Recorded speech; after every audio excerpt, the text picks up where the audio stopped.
In the summer of 1984, San Francisco is gripped by fear. Neighbors, family, and friends are vanishing without a trace. Police are perplexed. The investigation takes a deadly turn when a killing field is uncovered high in the California mountains. As the body count climbs, the evidence points to an elusive killer. To bring this murderer to justice, a small-town prosecutor must take a long, dark journey into the mind of a serial killer. On the morning of October 26, 1998, the longest and most expensive criminal trial in California history got underway. With an investigation spanning 13 years and a case file weighing over 2 tons, the burden of prosecuting one of California's most notorious killers would fall on Peter Smith, the district attorney of Calaveras County. A prosecutor's job is to seek justice.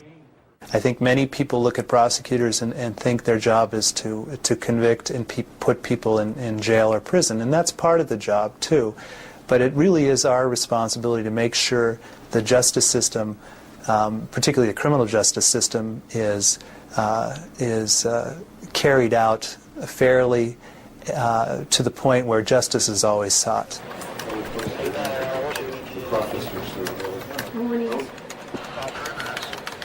On June 2, 1985, a South San Francisco dispatch operator received a call. A theft was in progress at South City Lumber. 31 Boy 1, 1087 Robert 1 at South City Lumber, Railroad and Spruce, on a 488 shoplifting. Officer Daniel Wright of the South San Francisco Police Department responded to the call. I had just 1 year on the street at that time, and my thoughts were, officer safety, be careful. Like any call you go to, things could go awry at any time.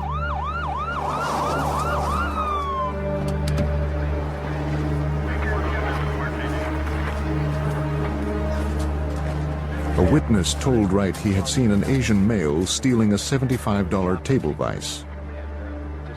He said the thief, when confronted, tossed the vise into the trunk of a brown Honda and fled on foot.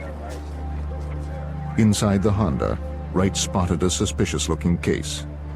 I opened up the case and found a .22 Ruger with a cylinder-shaped object that was probably 6 to 9 inches long. And through my training, I observed it to be a silencer. The gun was illegally modified. As Wright took a closer look, an agitated man burst from the store. Calm down. He told the officer he paid for the vise his friend had taken. Wright's supervisor, Sergeant Paul Zemer, arrived on the scene. The gun in the Honda made both officers suspicious. The car was impounded. At that time, we told him that he was going to be going down to the station to give a statement about the weapon. And he was handcuffed and placed into Officer Zemer's vehicle and brought to our station. On the way to the station, the man told Zemer the shoplifter's name was Charles Ng. Dispatch, I got an ID on that Asian male subject. The officer used his radio to request a background check on Ng. November Golf. They got a hit. Ng was a former Marine, born in Hong Kong. He'd been convicted in military court for stealing automatic weapons from a military base in Hawaii. He had once escaped from a military prison. At the South San Francisco police station, the subject was placed in a secure holding room. He told the officer his name was Leonard Lake. He said he was a fugitive from justice and offered to make a statement. But first, he wanted a piece of paper, a pencil, and a glass of water. Write your statement. I'll be back in a few minutes. Zemer left the room to summon Gary Hopper, the on-call detective that Sunday. When they returned, Lake was on the floor, convulsing wildly. Detective Hopper called the paramedics. He was flopping around on the floor. It was very violent, like a fish flapping out of water, uncontrollable. We had no idea what was happening at the time, whether it was like an epileptic seizure or just what was going on. Detective Hopper called the paramedics. Once the paramedics got him to the emergency hospital, we found out a little later that they were finding no activity at all in his brain, that he was apparently brain dead. An autopsy later revealed that Lake had ingested capsules containing cyanide. The doctor told me and the lab technicians told me that it took about 20 to 25 minutes for the gel cap to dissolve before the cyanide actually hit his system, and that would probably coincide fairly well with the amount of time between he was at the lumber yard and brought to the police station. Rather than writing a statement, Lake had written a note to a woman named Lynn. The note read, "Dear Lynn, I love you. I forgive you. Freedom is better than all else. I'm sorry, Mom, Patty, and all. I'm sorry for all the trouble. Love, Leonard." Police were perplexed. Why had the suspect taken his own life? Whatever secrets Leonard Lake held, he took to the grave. The answer might lie with Lake's companion, Charles Ing. Police issued a warrant for Ing's arrest for shoplifting. Then they processed the car Lake had been driving. When they ran the serial number on the Honda's engine block, investigators discovered that the car belonged to Paul Cosner. Cosner, a Bay Area resident, had been missing for 7 months. Hello? Detective Irene Brunn of the San Francisco Police Department investigated Cosner's disappearance. Cosner's sister had reported him missing months earlier. I'll be in a half hour. And she was quite distraught. Her brother had disappeared. He had had a date that evening with his girlfriend for dinner, who also lived in the same apartment building where he lived. He failed to show up for that dinner date, and in speaking to the girlfriend, Paul was going to show a car that he was selling through an advertisement in the paper. Cosner was only one of many strange cases involving missing persons in the Bay Area. Detective Brunn was also investigating the disappearance of an entire family. On July 25, 1984, San Francisco police responded to a frantic call for help. Harvey Dubbs, his wife, and their 16-month-old son Sean hadn't been seen for several days. Police had to climb through a window to gain access to the Dubbs apartment. San Francisco Police Department, anybody on the premises? The Dubbs family had indeed disappeared, and the signs of a struggle were apparent. Days earlier, Harvey Dubbs had placed an ad in the newspaper to rent out his video equipment. That equipment was now missing. Missing person cases usually fit a certain profile. They often involve teenage runaways or people who disappear without telling anyone, only to return a few days later. In the case of the Dubbs, it was clear the family hadn't left voluntarily. Detective Brunn feared they would never return. In the house, there were things that were unusual and out of order. The baby's room was out of order. Deborah's medication was left at home, and it was something she had to take every day. So there were a lot of things that were just didn't look right. They left their cats locked in the house unattended, and they wouldn't have done that. It is unusual for people like Paul Cosner or the Dubbs family to simply vanish without a trace. Both cases had gone cold. To be realistic, we get $500 a month. We had one family disappeared July 25th. Now we're up to November 2nd. So because of the caseload, you're not trying to pin cases together. The only similarity was a newspaper ad. Based on the discovery of Paul Cosner's brown Honda, Brunn and her partner reopened his case and searched the vehicle for clues. They found a driver's license belonging to a man named Scott Stapley. They found a stun gun and several unspent bullets on the floor of the car.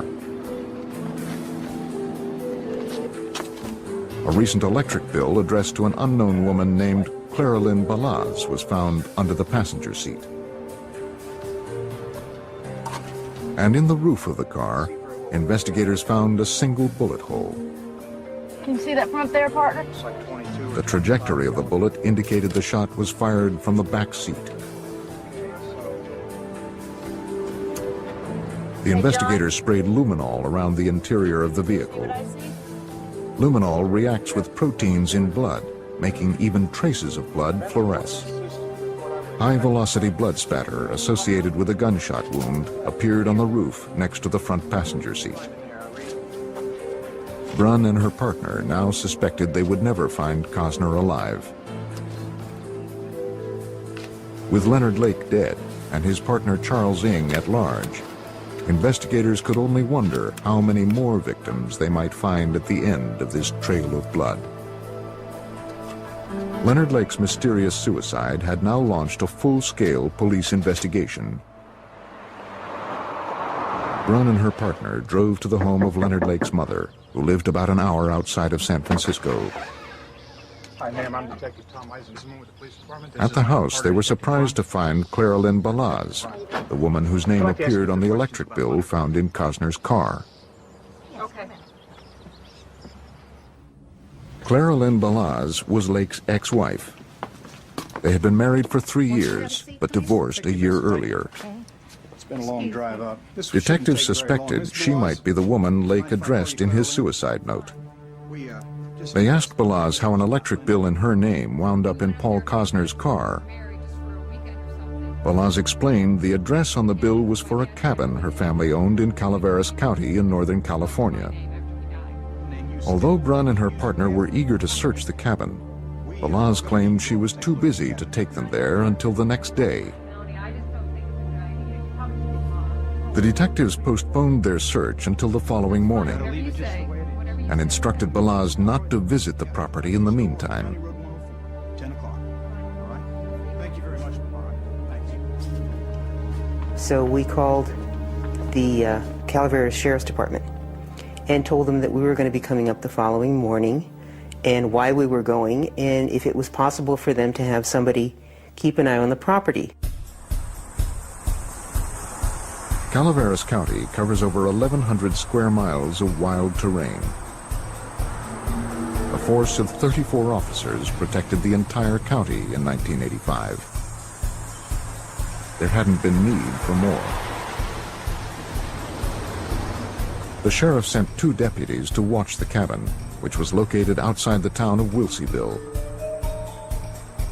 A metal gate prevented them from driving onto the property. Because of their manpower shortage, they couldn't have somebody sit there for the next 24 hours, but they would make passing calls, which was reasonable. The following morning, Brunn and her partner arranged to meet Clara Lynn Balaz outside the Wilseyville post office.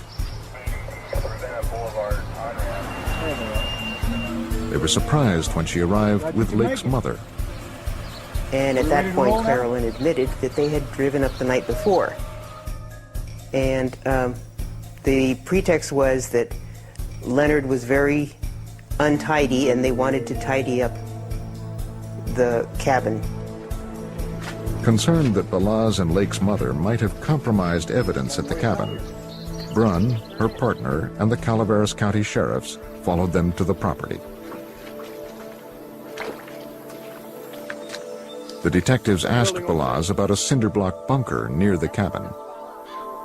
She said she didn't have the key and would not give them permission to search it. Lacking sufficient probable cause for a warrant, the detectives would have to limit their search to the cabin alone. But at this point, we were still more interested in getting into the house, so we didn't want to antagonize her. Because this was a consent search. Other than that, we would have had to stop and go get a search warrant at that point.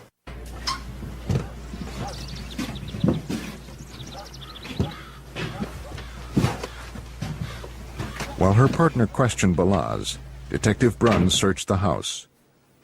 I came up last night just for a few minutes. She noticed something odd about the bed. There were holes drilled into the bedposts and the floor. It seemed designed to tie someone up. And I was standing in front of this bookcase, and I happened to turn around, and all of a sudden I recognized a piece of equipment. And then it dawns on me where I had seen it. It was the Dubs. The video equipment, Brunn recalled, had been stolen from the home of Harvey Dubs, the San Francisco man who vanished with his family 11 months earlier. So I went over and called my office. I said, would you mind checking our inventory and read me the serial number? He proceeded to start reading the serial number, and then I gave him the last 3 numbers from the piece of paper that I had in my hand. And so at that point we realized that now this is even getting bigger. It's not just Mr. Cosner, now we have the Dubs. And at that point Clara Lynn got very nervous and said, you've been here long enough, I want you to leave. To learn what other secrets the isolated cabin held, Detective Brunn would need to obtain a search warrant. The investigators left the property, but this time they made certain the cabin would be secure until they returned.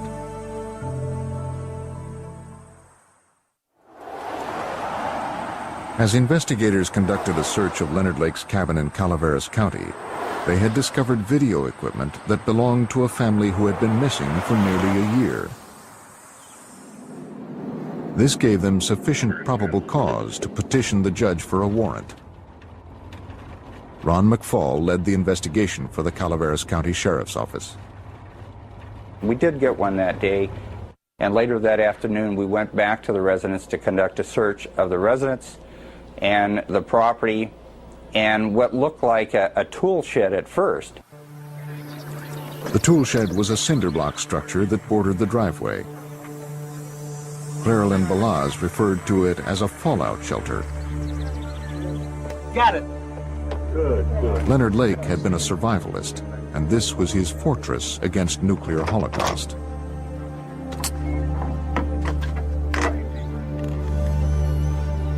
As the heavy door swung open, investigators could only wonder what they might find inside. And we went into the tool shed, and we saw 21 photos of young ladies, 18 to 23 years old. And so we were, at that point, really concerned about who are these females, who are these ladies? Many of the photos were of young girls in various stages of undress. Some were nude. It was unclear who the subjects were or where they had been photographed. Everyone feared the pictures might be trophies, such as those serial killers often keep of their victims. They also found a journal written by Leonard Lake. In it, he wrote of The Collector, a novel about a butterfly collector who captures his ultimate prize, a young girl named Miranda. In his journal, Lake writes, "The Collector. Has it really been near 20 years I've carried this fantasy? And Miranda, how fitting, my lovely little prisoner of the future." In other entries, Lake referred to a series of operations under the heading of the Miranda Project. The investigators could only speculate as to what this meant, but it seemed ominous. Here, Ron. Okay. And you'll see where there's some what appears to be 100 yards from the bunker, Ron McFall and the other investigators noticed the ground had been scarred by a series of several fires. We noticed at that point approximately 7 different burn sites on the property. We decided to look at the burn sites a little further, and we found what we thought may be bone fragments, but we really weren't sure. If the piles of ash did contain human bone fragments, someone had attempted to conceal an unspeakable horror.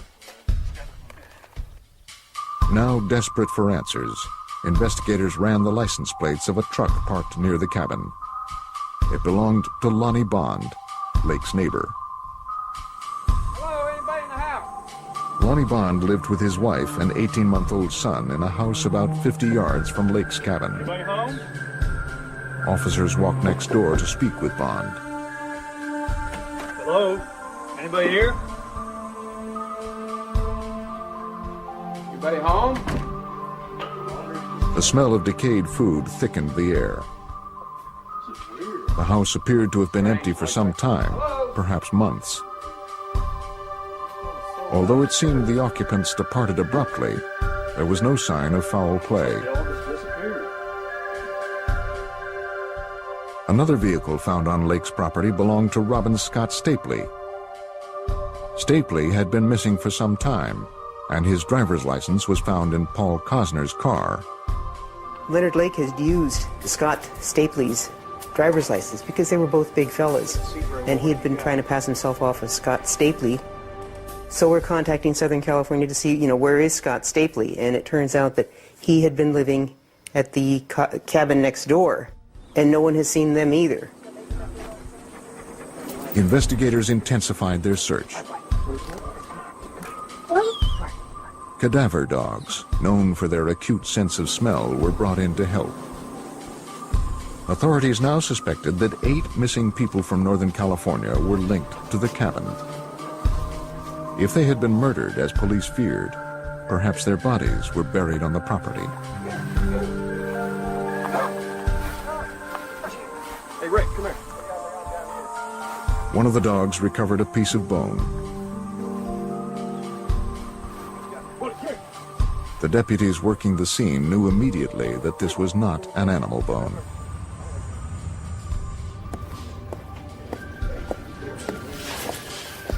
With the discovery of human remains, what had been a missing persons case now became a homicide investigation. Investigators declared Leonard Lake's property a crime scene and assembled a task force to process the cabin and surrounding property. We're going to just brief you a little bit about what's happening.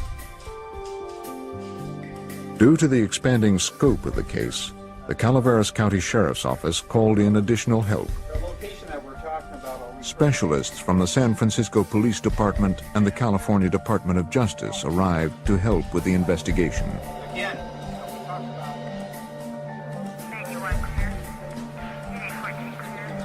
3 days after Leonard Lake's suicide, a convoy of law enforcement vehicles descended on the property. Now that this was a murder investigation, police knew that all material recovered from the site could become vital to the eventual prosecution of the case. Each section of the property was assigned to a specific team. The teams began a thorough search of the 2 acres surrounding the cabin.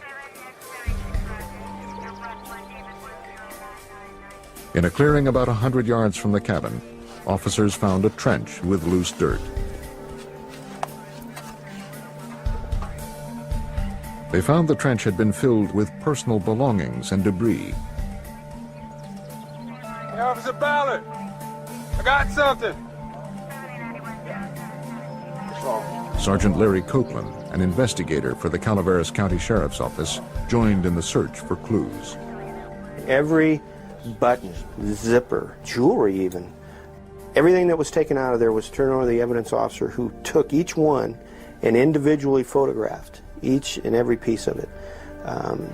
And we're talking hundreds.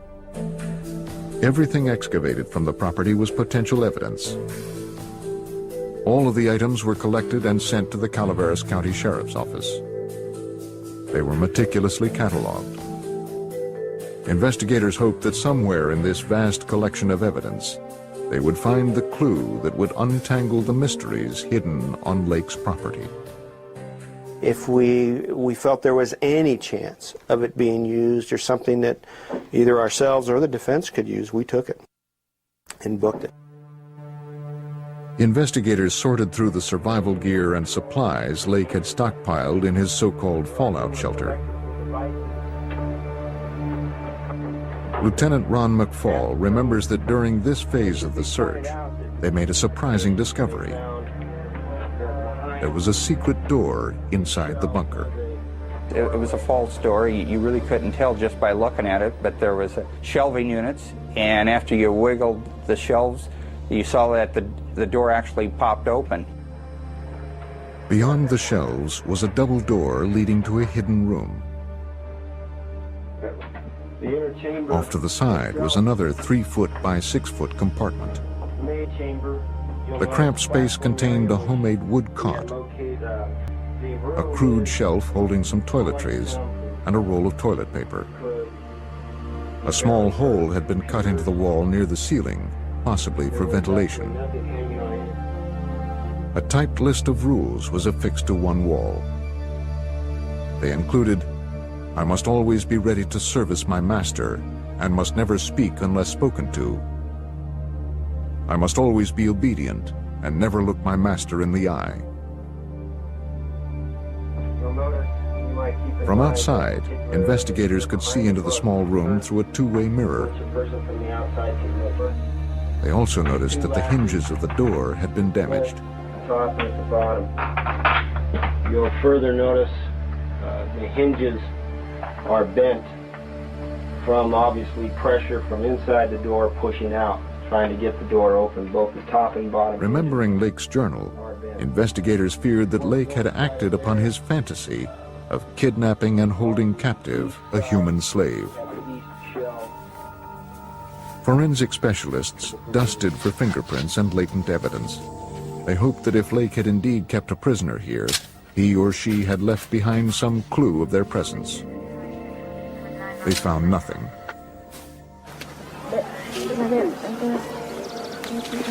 As the search of the property outside the bunker continued, an investigator noticed some loose soil next to the driveway. There, they found a 5-gallon plastic paint container.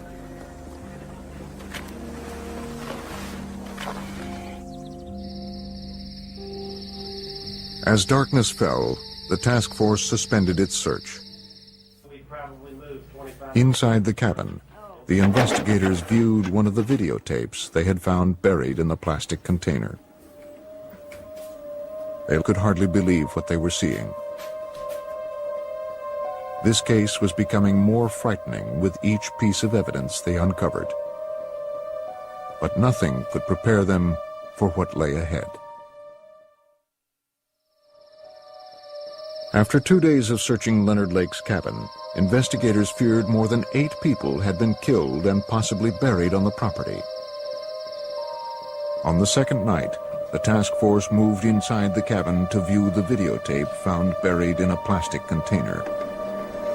The tape depicted 2 women suffering extreme verbal and psychological abuse at the hands of Leonard Lake and his accomplice, who demanded sexual submission under the threat of violence. We also observed an Asian male on the tape, and he had a knife in his hand, and he was cutting the clothing.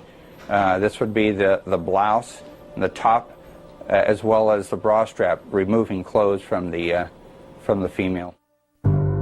The Asian male was identified as Charles Ng, the shoplifter Leonard Lake had identified just prior to his suicide. The Homicide Division of the San Francisco Police Department launched a full-scale manhunt for Charles Ng.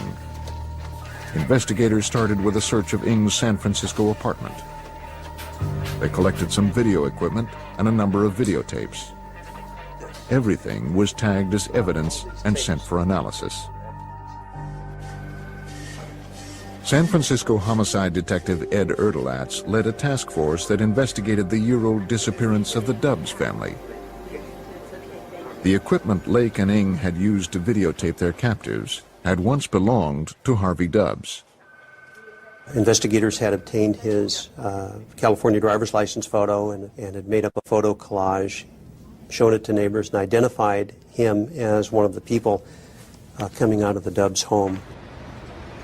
One of the Dubs' neighbors told investigators that the night before the family was reported missing, she saw 2 men leaving their residence. One of the men was carrying a duffel bag. It was dark, but she said she could identify him. The eyewitness's critical identification of Charles Ng gave investigators probable cause to issue an arrest warrant. Well, like told him. Clara Lynn Balaz, Leonard Lake's ex-wife, was questioned about her ex-husband's association with Charles Ng. She agreed to talk, but only after her attorney convinced the district attorney's office to grant her immunity from prosecution. Balaz claimed she didn't know anything about the murders. She did tell them that after the shoplifting incident, Ng walked to her house. What kind of trouble are you in? The two drove back to the lumberyard to see if Lake was all right. Well, When they saw him talking to the police, they returned to her house. There they waited, expecting a call from Lake, who was now in police custody. When he didn't call, Clara Lynn drove Ng to his apartment. Ng told Clara Lynn he had to get out of town. She said that she thought he would probably go to Chicago, that he had mentioned that he would go to Chicago if he had to get out of town, and she claims that that was the last that she saw of him. Because Ng was wanted for murder, and there was reason to believe he had fled the state, the California investigators asked for assistance from the FBI. In response, the Bureau launched a massive manhunt for Charles Ng. At San Francisco International Airport, agents learned that a passenger fitting Ng's description had boarded a plane to Chicago, traveling under the name Mike Kimoto. In Chicago, agents worked to track Ng's movements. They started with an extensive background check. Investigators learned that Charles Ng was born in Hong Kong and entered the United States on a student visa in 1979. He enlisted in the Marine Corps but was eventually arrested for stealing weapons. He escaped from prison and, on the advice of a friend, hid out with Leonard Lake and his wife Clara Lynn. Ng stayed with Lake and his wife for 6 months in Philo, California. At the same time, ATF agents were building a case against Lake for possession of illegal firearms. In the spring of 1981, they arrested both Lake and Ng. Lake skipped bail and began his life as a fugitive. Ng was sent back to prison to serve the remainder of his original sentence. Ng was released from prison in 1984 and immediately came back to the San Francisco Bay Area, was picked up at the airport by Clara Lynn Balaz, and rejoined his buddy Leonard Lake. Charles Ng was an experienced fugitive with a wide network of friends who could help him.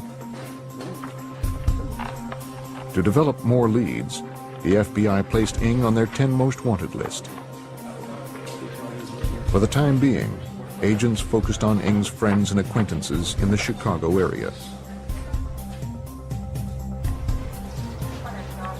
As the investigation into Charles Ng expanded, the body count in Calaveras County continued to climb. Not far from Lake's cabin, investigators unearthed 2 intact bodies wrapped in sleeping bags. Calaveras County Coroner Terry Parker was on the scene. They were mostly skeletal remains that were wrapped. You couldn't really make out if they were men or women because of the time that the bodies had been there. Due to the deterioration of the bodies, Parker could make only a cursory examination at the site. It appeared both victims had been gagged and handcuffed. He asked for help from the San Francisco medical examiner. San Francisco has a very good forensic department, and he was more than happy to come up and assist us. We removed the bodies and transported them to his office for the forensic work where that was done. At autopsy, the San Francisco medical examiner determined both victims were males and that they had been shot to death. Using dental records, he identified the men as Lake's neighbors, Lonnie Bond and Scott Stapley. In Chicago, the FBI got their first lead. They learned that after serving time on the weapons charge, Ng had kept in touch with his former cellmate. A man described how he had driven Ng first to Detroit, then to the border town of Chatham. There, he said, they split up. A witness came forward and told agents that he had seen Ng board a bus in Chatham, bound for Toronto. Agents were aware that Ng's sister lived there. The FBI deployed a surveillance team at her apartment house, but the fugitive never showed. After days of following Ng, the trail grew cold. A suspected serial killer was now roaming free in Canada. As word of the multiple murders spread, the news media descended on the property in Calaveras County. Don Lasseter is a true crime author who wrote a book on the Charles Ng case. And of course the media, when they first heard of this, rushed to the site, and daily the media coverage grew, and it got coverage all over California, and soon all over the United States, and certainly even in Canada. All right. Okay, Ron. The investigators agreed to let the media on the property.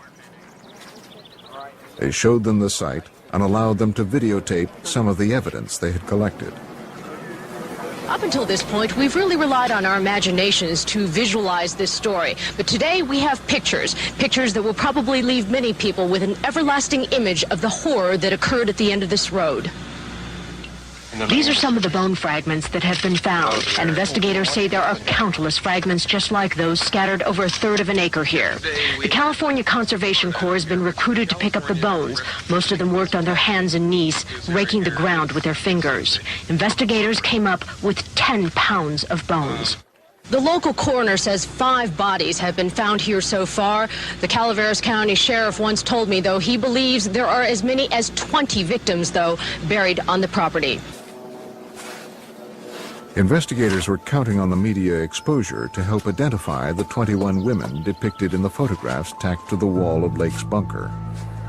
We certainly want to know the circumstances of the photos, when they were taken.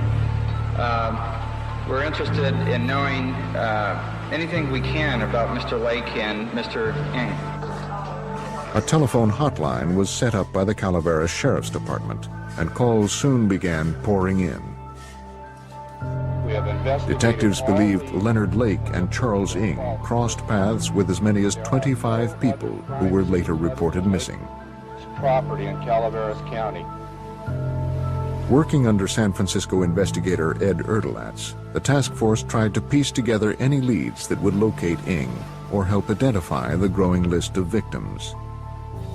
Anybody that had anything to do with either Lake or Ng, we attempted to identify and find out if they were still alive, and if they were, what their relationship was. And it was through that process that we began to identify different victims. Members of the task force were sent around with photos of personal belongings found on the property in an effort to identify anyone who had been at the cabin. Relatives and friends of the missing realized their loved ones might be among the dead. There was the Dubs family from San Francisco, who placed an ad in the newspaper to rent their video equipment and were never heard from again.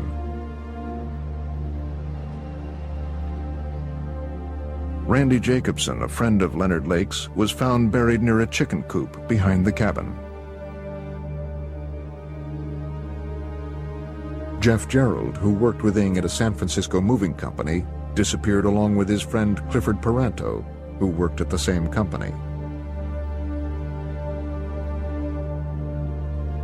Ng's longtime friend Mike Carroll and his girlfriend Kathleen Allen had disappeared. Lake's neighbors were also missing. Lonnie Bond, Brenda Connor, and their 16-month-old child, Lonnie Jr. Their friend Robin Scott Stapley had vanished with them. And finally, Paul Cosner, whose car had originally led investigators on this trail of kidnapping and murder. The task force received one bit of good Hey, news. listen up, fellas. We finally caught a break on this one. We were able to ID all these women, and they're all still alive. Finding the girls alive was a relief, but Lake's property still held many mysteries. Agents feared they would never know the complete story of the Calaveras County murders unless they found Charles Ng. After weeks of searching, they still had not located the fugitive.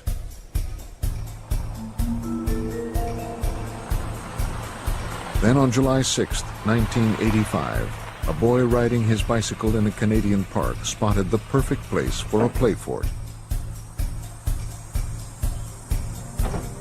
He was surprised to see a man living there. He went to the police and told them he had found a campsite and had seen a man who looked like Charles Ng. The boy recognized him from wanted posters.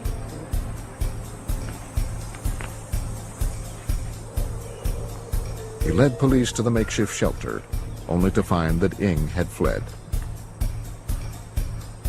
This campsite's clear. He's gone. Later that same day, Charles Ng would make the mistake investigators had been waiting for. Ironically, it was the same mistake that started the police investigation a month earlier. Call the police now.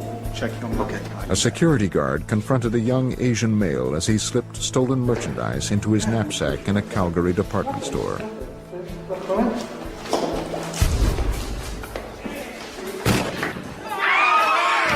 As the security guard struggled with the gunman, he was shot in the hand. Still, he managed to wrestle the weapon from the shooter and hold him until police arrived. Charles Ng was captured and booked on charges of attempted murder, robbery, and possession of a firearm. This is Channel 10, Eyewitness News, Night Watch. Good evening, Poppy Night Watch. Charles Ng is in a Canadian jail tonight, and a worldwide manhunt is ended for the prime suspect. In more than a News of dozen Ng's slings. arrest in Canada reached the sheriff's office in Calaveras County. Ng was captured by security guards in a Calgary department store, but not before he engaged them in a brief gun battle and wounded one of the guards. Ng was quickly subdued by store patrons and was taken into police custody. San Francisco Police Inspector Ed Erdelatz was eager to question the suspect. He flew to Calgary, where Ng was being held in a maximum security prison.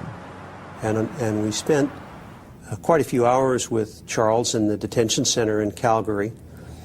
And although he did talk with us, most of his responses were 1- and 2-word answers, very little dialogue, and primarily denial. We could have gone into a lot of things had he been willing to talk to us about those things, but that didn't occur. The murders, Ng claimed, were all the work of Leonard Lake.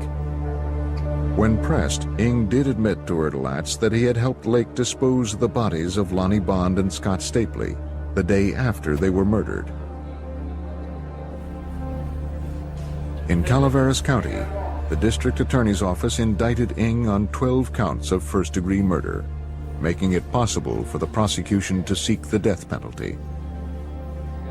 But Ng's flight to Canada had created a significant obstacle. District Attorney Pete Smith explains. There was an extradition treaty between the United States and Canada at the time, and in that extradition treaty there was a condition that nobody would be extradited from Canada back to the United States who faced the death penalty. There were some exceptions to the treaty, however. Do you think we can work around that? If the district attorney's office could prove to a Canadian court that Ng was guilty of multiple murders, Canada would be required to hand over the suspected killer. Before the extradition hearing could begin, Ng would have to stand trial in Canada on shoplifting and assault charges. In order to delay his extradition, Ng waived his right to a jury trial and asked for a speedier bench trial. He received a 4.5-year sentence. Until he completed that sentence, the Calaveras County District Attorney could not initiate the complicated extradition process. All the evidence Even if they could prove their case, they would have to wait over 4 years before they could begin. While the Calaveras County District Attorney's Office built their case against Charles Ng, the search for evidence continued at Leonard Lake's cabin. By this time, 5 bodies had been found and identified. Hundreds of personal effects had been recovered. More than 40 pounds of unidentifiable human remains had been unearthed. Investigators believed that as many as 25 missing persons had been linked to the cabin. As the evidence against Ng continued to grow, he used his time in a Canadian prison to try to fend off any attempts at extradition. He knew if he was successfully extradited back to the United States, he would have to face a murder trial and the possibility of the death penalty. He began to educate himself on the American legal system. For a boy with limited education raised in Hong Kong, he was remarkably adept at knowing the legal system here and how to deal with it.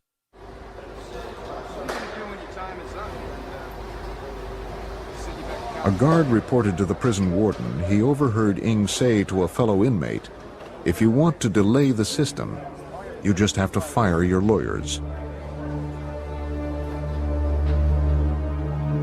On October 17, 1988, the extradition hearings finally began. Ng lost the case and appealed all the way to the Canadian Supreme Court. His appeal was denied.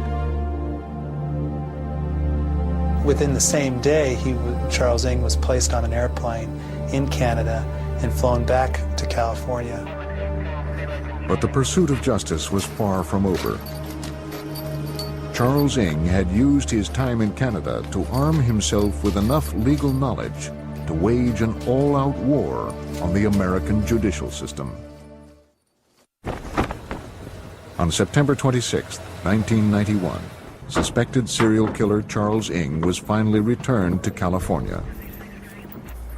The Calaveras County District Attorney charged Ng with 12 counts of murder. Detective Sergeant Randy Grassmuck transported Ng daily from the California Department of Corrections to the Calaveras County Courthouse. We had high security. We had our SWAT team up on the roof for a while. We had heard that somebody wanted to kill Charles Ng. Well, let's face it, the last thing we wanted to do as Calaveras County Sheriff's Department was lose Charles Ng. Calaveras County was not prepared to handle a prisoner like Charles Ng. Their courthouse wasn't secure enough to hold a maximum security prisoner. The county had to build a special cage to house Ng during his legal proceedings. From the moment Ng arrived in the county, he was intent on wreaking havoc and creating delay. He began by trying to fire his attorneys and complaining about his treatment. He filed motions for better food and a shorter commute from the prison. He demanded to have his cage dismantled. Although each motion was frivolous, it sapped the resources of the Calaveras County District Attorney's Office. I didn't realize how truly huge this case was. We're very small. We have 5 attorneys, including myself. There's the assistant district attorney, and then I have 3 deputy district attorneys. We have 2 investigators, and we have 3 support staff, and that's it in our criminal division. It's like a very small law firm. The prosecution battled Charles Ng for a full year before his preliminary hearing even started. Your Honor, at this point in time, we would like to present photos, affidavits, and videotapes into evidence against the defendant. The purpose of this proceeding was simply to determine whether the prosecution had sufficient evidence to try for the 12 murders. Against the defendant, moving forward to trial. Although the burden of proof is not as strict as that of an actual trial, the prosecution had little direct evidence linking Ng to the murders. Lacking eyewitnesses, fingerprints, and blood evidence, The prosecution would have to present its case mostly on circumstantial evidence. Their strongest evidence was the videotape found at the cabin entitled M Ladies. The preliminary hearing was the first time the tape was played for the public. On the tape, Lake and Ing were seen torturing two women, one of whom was Brenda O'Connor. Inspector Erdelatz explains the impact of the videotaped evidence. Brenda O'Connor is a woman who lived on the adjacent property with her boyfriend and his friend and their little baby. And you see her on film, she's handcuffed and she's begging Leonard Lake and Charles Ing for her baby back. She wants her baby back and she's crying.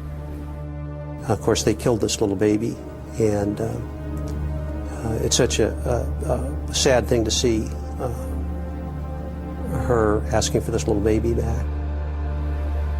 The tapes were incriminating, but with so little physical evidence directly linking Ing to the murders, the prosecution would have to rely on the testimony of another criminal. Hey, Maurice Laberge had served time with Ing in Canada. To pass the time, Ing entertained Laberge with crudely drawn cartoons depicting his crimes and with stories of what had happened at Lake's cabin in California. To gain favor with his parole board, Laberge turned over the cartoons and told authorities the details of his conversations with Ing. One of the most damning cartoons depicted Ing killing a baby. Laberge testified at Ing's extradition hearing, detailing everything Ing had confessed during their jail time together. Laberge's testimony was presented as evidence. On November 13, 1992, the court found sufficient grounds to try Charles Ing on 12 counts of murder. The judge set his trial date for January 12, 1993. We felt that the case would be tried and over with by 93, but no later than 1994. Well, that didn't happen. What did happen was delay. Now that Ing knew he would stand trial for his crimes, he began a desperate attempt to delay the proceedings in any way possible. He filed a motion alleging that his court-appointed attorneys were incompetent. He succeeded in firing them, and the court appointed him new counsel. Because pre-trial publicity made it impossible to find an impartial jury in Calaveras County, Ing's new defense team filed a motion to move the trial. The judge granted the motion, moving the trial to Orange County in Southern California. A fully loaded 36-foot truck delivered a mountain of case material to Ing's new counsel, the Orange County Public Defender's Office. The material included hundreds of boxes of records documenting 8 years of courtroom hearings, witness testimony, investigative, medical, and police reports, and thousands of evidence photographs. William Kelly, Ing's newly appointed counsel, asked for and received 2.5 years to prepare his client's case. The prosecution made the move from Calaveras County, 400 miles south, to Orange County, and prepared for the largest case of their careers. The years of delay worried prosecutor Peter Smith. As you know, in any case, memories fade, witnesses die, things of that nature. And so when you tack on 6 years to the life of a criminal case, that's a long time to delay a case from going to trial. Good morning, gentlemen. Have a seat. Good morning, sir. As the prosecution and defense attorneys finalized their trial preparations, Ing again attempted to delay the process. But Judge John Ryan put a stop to his tactics. The case was finally going to trial. A prosecution team from Calaveras County worked out their strategy with Charlene Honaka, the Deputy Attorney General for the state of California. Yes, I know. She's a tremendous lawyer and a better person. She was, in essence, the heart and soul for this case and for the prosecution. As prosecutors prepared to begin jury selection, the team suffered a devastating setback. Maurice LaBerge was killed in a car accident while on parole. He was the only person to whom Ng had confessed his crimes. The prosecution had just lost its key witness. 13 years had passed since investigators began finding bodies at a mountain cabin in Calaveras County, California. Although they eventually linked 25 missing people to Lake's property, they only had enough evidence to charge Charles Ng with 12 counts of murder. Ng had managed to delay his trial for more than a decade, but could delay no longer. The murder trial of Charles Ng was finally about to begin. The accused serial killer's fate would now rest with a jury of his peers. Peter Smith's job was to select that jury. Because the case was going to take so long, we had to time qualify jurors. We had to bring in over 2,000 people from Orange County to ask them basically, can you commit to the time it'll take to try this case? While counsel was in the midst of qualifying the jurors, Ng grew agitated. Please restrain yourself. Shouting obscenities, he tried to halt the proceedings, telling the judge that he did not want a trial. Judge Ryan ordered Ng to wear an electric stun belt for the duration of the trial. The bailiff could trigger the device by remote control if he became violent again.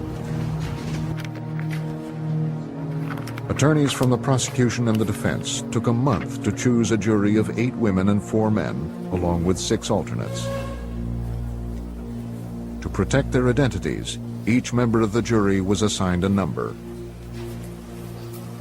On Monday, October 26, 1998, the trial began with opening statements. For both the prosecution and the defense, opening statements serve as an outline telling the jury what they are trying to prove and how they intend to prove it. With the years of waiting over, Charlene Honaka rose to make the opening statement for the prosecution.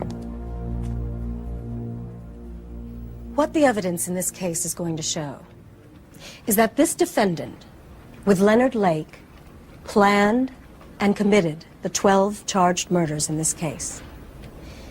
This is a chart which lists the 12 counts.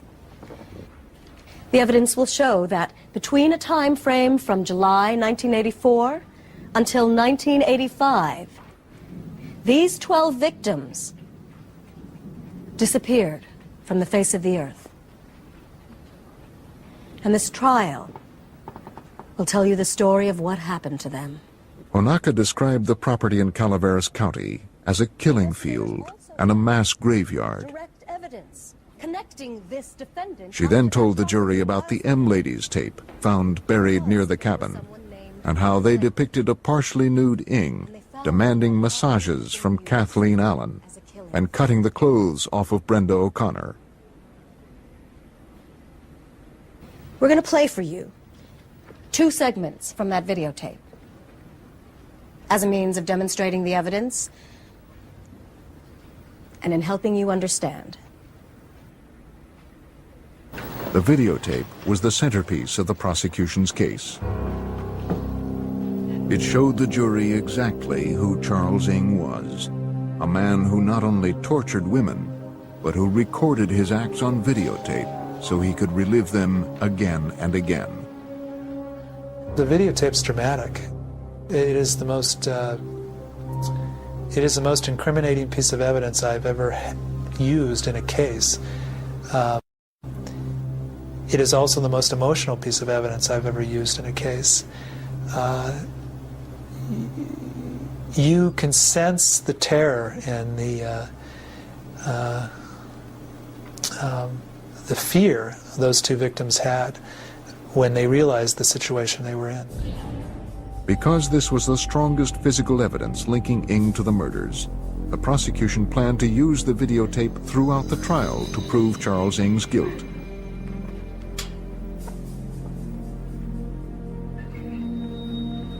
William Kelly, Ng's court-appointed attorney, scarcely mentioned the defendant in much of his opening statement. His strategy was to shift the focus of the accusations from his client, Charles Ng, to the late Leonard Lake.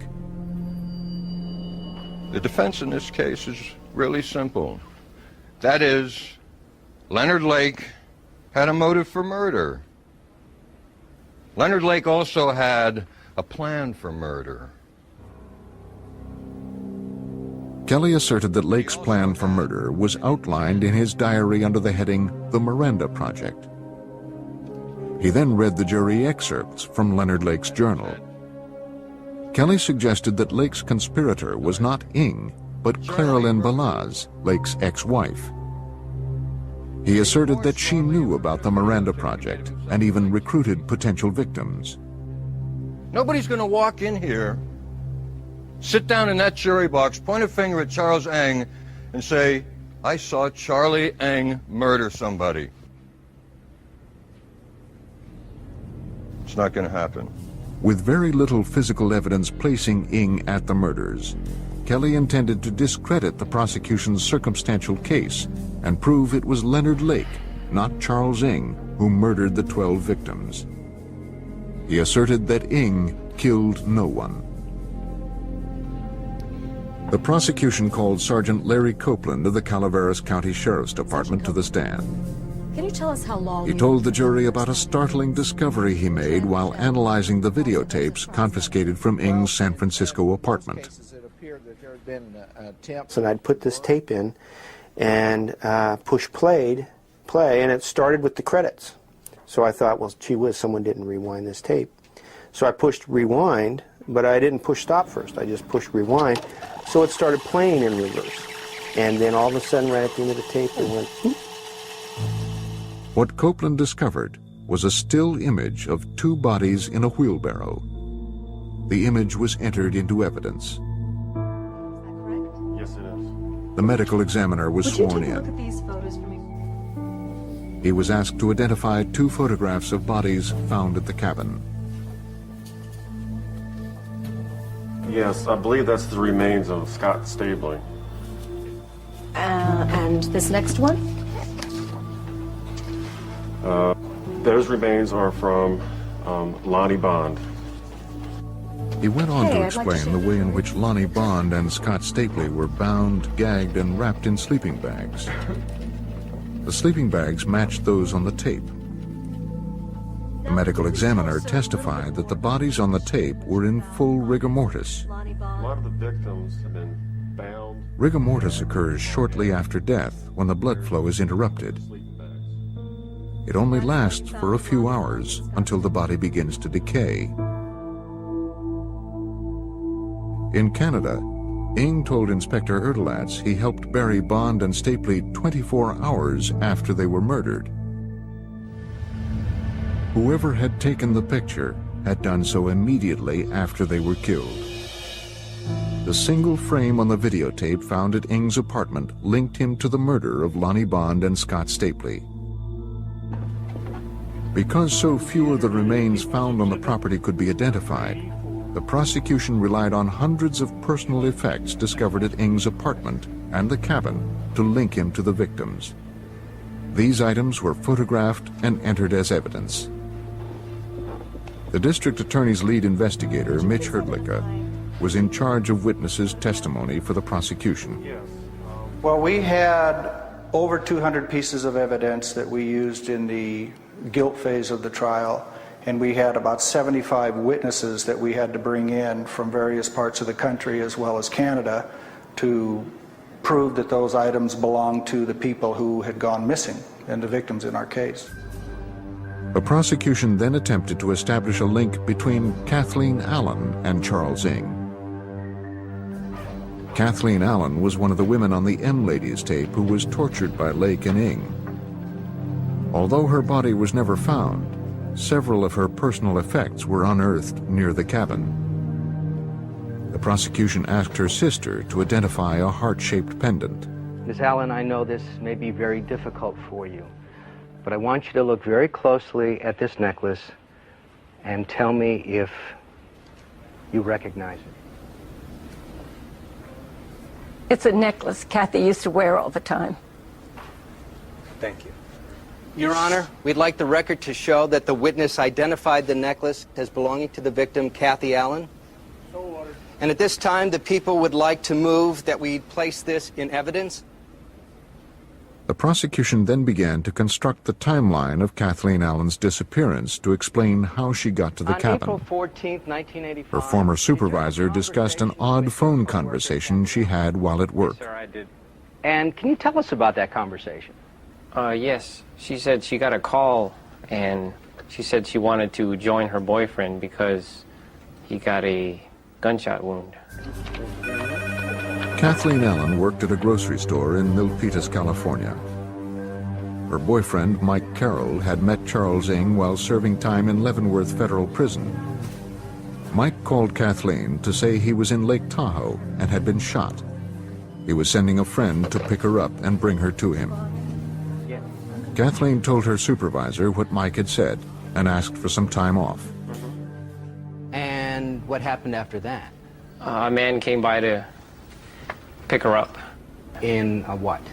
In a brown or bronze Honda, I think. Did you have an opportunity to see the driver? A little, yes. Can you tell us what he looked like? He was in his 40s, bald, dark hair, and he had a beard. That's all I remember. The prosecution then showed the jury Kathleen Allen's videotaped ordeal. John Crawford investigated her disappearance. The videotape picks up from there and shows that Kathy is brought into the residence, into the living room of the residence in Wilseyville. She is handcuffed and she is seated in a chair. Kathy was told, if you don't agree with us right now, we're going to take you into the bedroom, tie you to the bed, rape you, take you outside and put a bullet in your head and bury you in the same place we buried Mike, who was her boyfriend, Mike Carroll. Did you ever hear from her again? Kathleen was never seen or heard from again. Her manager later received a typewritten letter saying she had gotten a job in Lake Tahoe and didn't intend to return. The letter was dated May 6th, 3 weeks after she left the grocery store.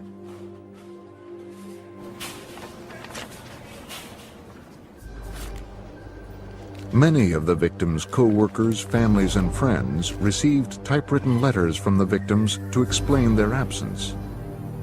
A comparison of the letters showed they all originated from the same typewriter. An Olympia typewriter found in the cabin was analyzed by forensic document examiners. They concluded that it was the one on which the letters were written. The prosecution entered the typewriter into evidence. The prosecution next tried to prove that Charles Ng was responsible for the abduction and murder of the Dubs family. Miss Tuck, you told us that your last contact with Deborah Dubs was... They called Karen Tuck, who was asked to testify about the last time she spoke with her friend Deborah Dubs on the telephone. Well, Deb was expecting someone to come over to talk to Harvey or see his video equipment. And then the doorbell rang, or someone knocked, and we terminated the conversation. So someone came to her door while you were in the phone conversation with her? Right. Hi. Hi, we're here about the video equipment. Yeah.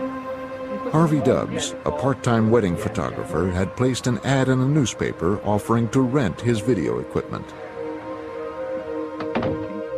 He's got a heavy-duty coax cable, too. Karen Tuck told the court she tried to call Deborah Dubs the next day, but no one answered the phone. Dubs' family disappeared on July 25th, 1984. Their bodies were never found. Deb was expecting someone to come over. Karen Tuck was the last person to speak with Deborah Dubbs on the day she and her family were abducted from their San Francisco home. He takes really good pictures. After placing an ad in the newspaper to rent some video equipment, Harvey Dubbs, his wife, Deborah, and his son, Sean, had been robbed and taken from their home. The family was never seen again. Detective Irene Brunn found an inventory of Harvey Dubbs' equipment at his home. Harvey was meticulous in keeping records and photographs, and he kept the original receipts from when he purchased them. He had serial numbers, brand names for everything that he had. Harvey Dubbs' detailed records enabled investigators to trace his equipment to Leonard Lake's cabin. But some video equipment was also found in Charles Ng's apartment. One of these pieces matched Harvey Dubbs' inventory. The prosecution entered the video equipment into evidence. Since the Dubbs' bodies were never found, the prosecution's strategy was to use overwhelming circumstantial evidence to tie Ng to the missing family. A case is like a puzzle. You have to start putting the pieces together so that the jury can get a clear understanding of what took place. And to prove a case, you have to fit enough pieces of the puzzle together so that a jury believes beyond a reasonable doubt that a particular defendant murdered or committed a crime. And focused our attention on this bunker. Sergeant Larry Copeland was called back to the stand. Well, when we first came on... He testified about the 7 burn sites they had found. He also described the hundreds of bone fragments he found, many of which had been crushed, burned, and scattered around the property. Judging from the size and number of burn sites, investigators suspected Lake and Ng had used fire to dispose of the bodies of many of their victims. The condition of the remains would make it impossible to identify all the victims. No one had witnessed any of these crimes, but the prosecution's next move was to put Ng's confessor on the stand. During his Canadian prison term, Ng told Maurice LaBerge he helped Lake abduct victims and burn their bodies. LaBerge was the prosecution's key witness. His first-person account and the drawings Ng gave him would cement their case. But LaBerge died before the trial began. At the extradition hearing in Canada, LaBerge testified about everything Ng had told him. In a calculated move, the prosecution argued to have the written transcripts of LaBerge's Canadian testimony read into the record. Despite the defense's strong objections, the judge ruled to admit the transcript.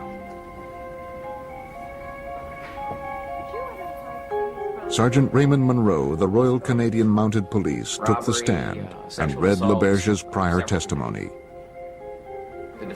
In the transcript, LaBerge described how Ng gave him the grotesque cartoons and spoke of the crimes he committed, including the videotaped sessions with Kathleen Allen and Brenda O'Connor.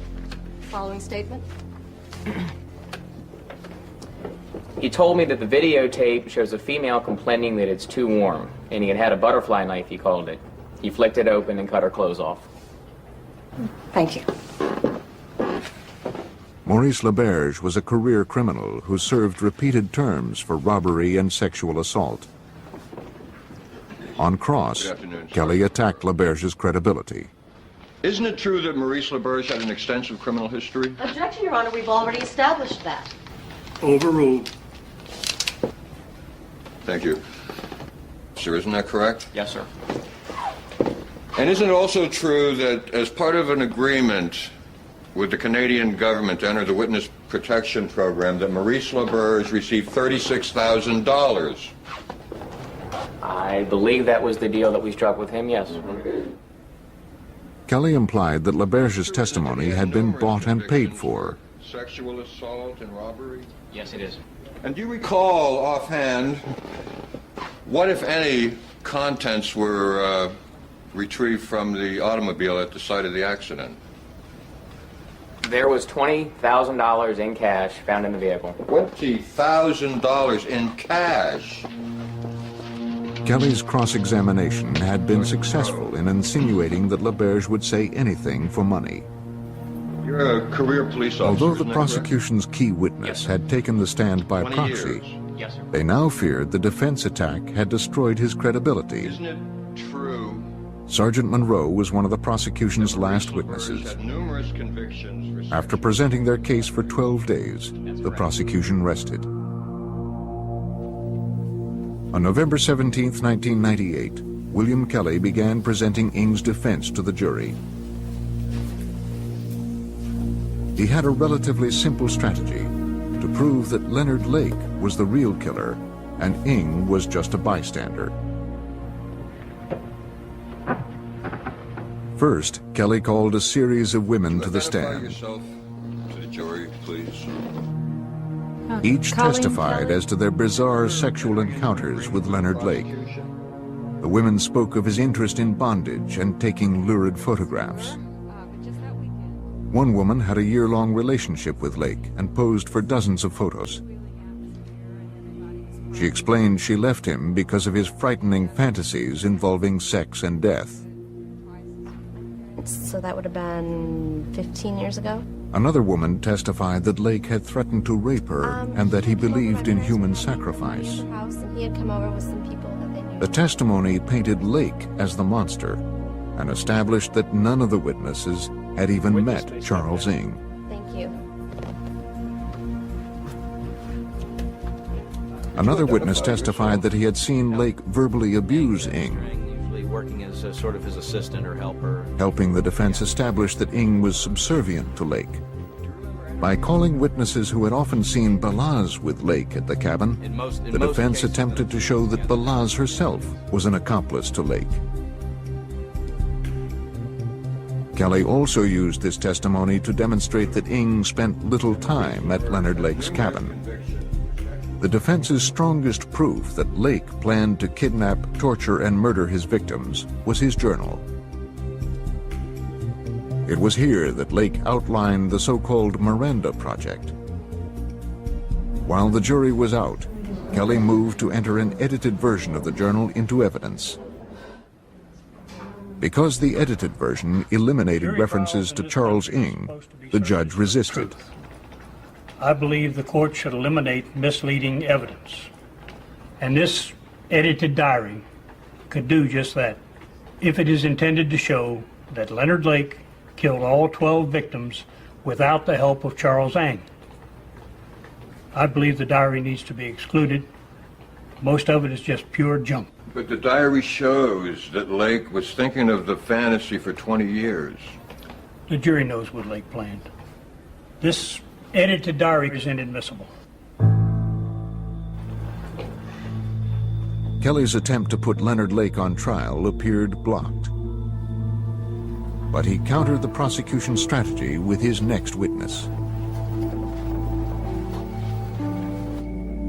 In his opening statement, Kelly asserted Claralyn Balaz knew of the Miranda Project and helped Lake recruit women to photograph. Kelly believed she played a far more active role than she admitted and asserted it was Balaz, not Ing, who was Lake's accomplice. The prosecution had not called her as a witness, so as Balaz took the stand, everyone in the courtroom, including the prosecution, wondered what she would say. Then Kelly read the immunity agreement. I'll read it to the jury. This is an immunity agreement between the state of California and Claralyn Balaz. The state of California promises witness transactional immunity for all crimes, including but not limited to murder, conspiracy to commit murder, aiding and abetting murder, theft and received stolen property related to the victims. No questions. In a stunning move, Kelly chose not to question Balaz. He created the appearance she had something to hide. And since she had not spoken on the stand, the prosecution could not cross-examine her. The laws made her immunity deal with the prosecution, but in the end, she provided them with little information and became a witness for the defense. Kelly then called another witness who could not be cross-examined. He played a tape made by Leonard Lake describing his rationale for the Miranda Project.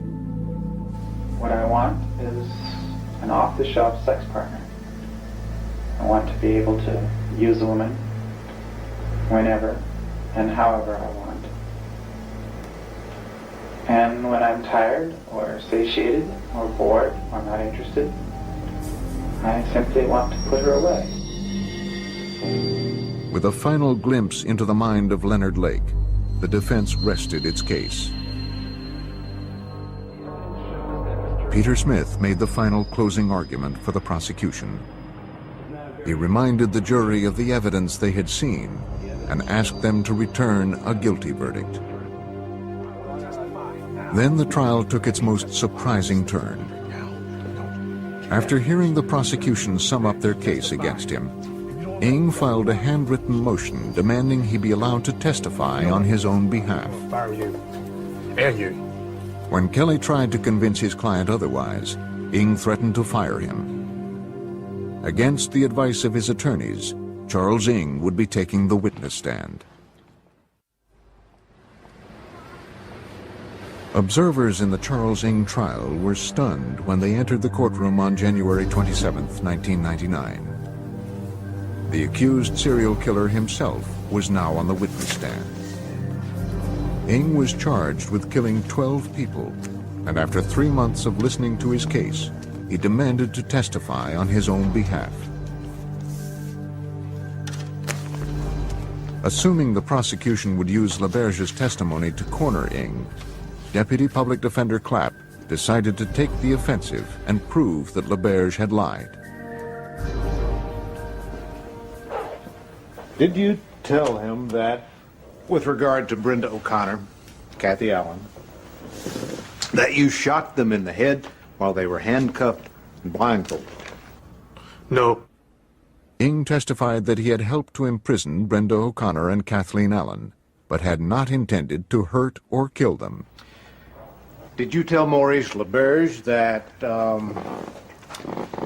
you put their bodies on a pile of wood and ignited it with gasoline?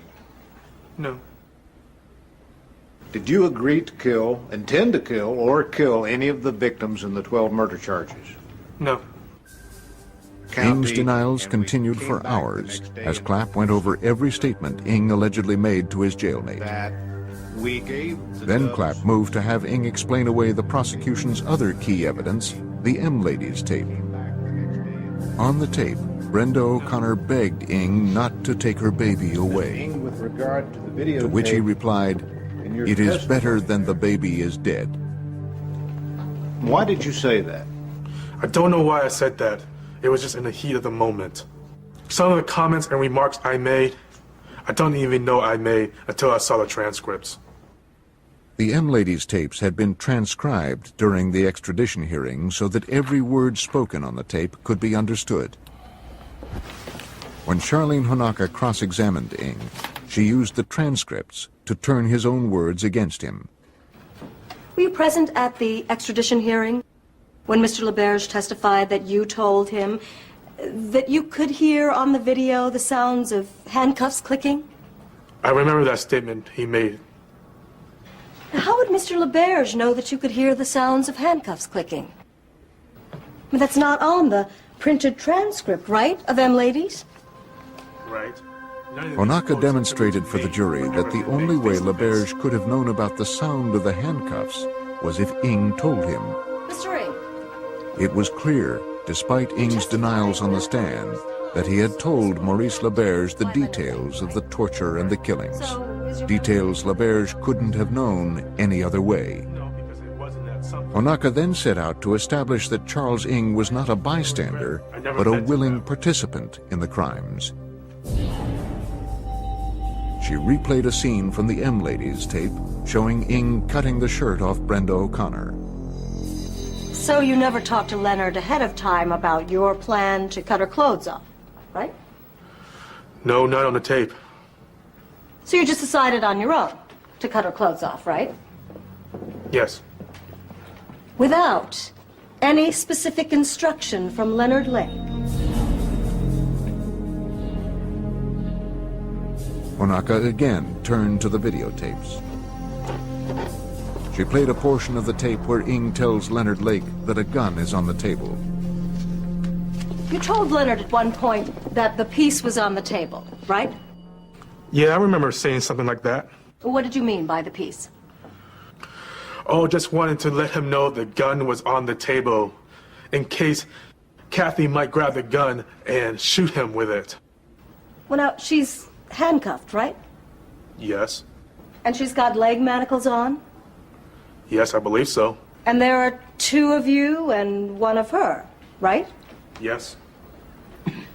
And the reason you told Leonard that the gun was on the table is because you were afraid Kathy might pick it up and shoot him? Something like that. Onaka had shown that Ing was more than a bystander to Leonard Lake's crimes. Thank you. He was an active participant who sometimes even directed Leonard Lake. Because Ing took the stand after the prosecution closed, the judge gave them the opportunity to restate their closing arguments after Ing's testimony. It's never Ing's fault. He always lays the blame on someone else. He was not under the control of Leonard Lake. He was his own person. He was making his own independent choices and doing the things he wanted to do.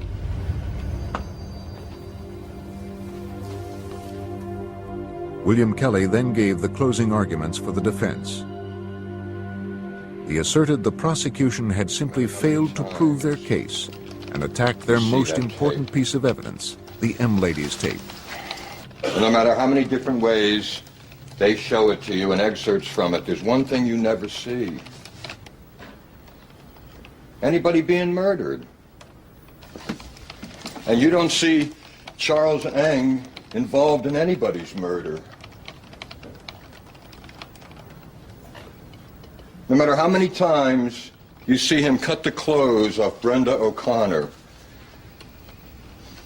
and as offensive as that is, and I grant you it's offensive, but it ain't murder. It just isn't. Charles Ing had been charged with the murders of 7 men, 3 women, and 2 babies. His fate was now in the hands of the jury. Anybody who prosecutes cases or tries cases knows there's never a sure thing with the jury. And that's the difficult aspect of being a prosecutor. You have to convince 12 people beyond a reasonable doubt. And all 12 have to agree. It has to be unanimous. The jury deliberated for a week, then 2 weeks. The media coverage intensified as the deliberations stretched into their 3rd week. The prosecutors became increasingly concerned that the jury was having difficulty making a decision. This was not a good sign for the prosecution, who knew their case was mostly circumstantial. Cases or tries cases knows there's never a sure thing with the jury. And that's the difficult aspect of being a prosecutor. You have to convince 12 people beyond a reasonable doubt. And all 12 have to agree. It has to be unanimous. The jury deliberated for a week, then 2 weeks. The media coverage intensified as the deliberations stretched into their 3rd week. The prosecutors became increasingly concerned that the jury was having difficulty making a decision. This was not a good sign for the prosecution, who knew their case was mostly circumstantial. If the jury demanded strong physical evidence linking Ing to the crimes in order to deliver a guilty verdict, then Charles Ing might go free. As time dragged on, all the prosecution could do was wait.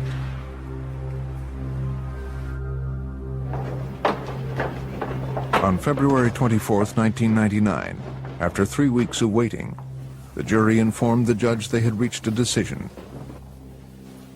The prosecutors had called approximately 75 witnesses and presented about 200 pieces of evidence to prove the charges against Charles Ng. All that evidence was now in the hands of the jury.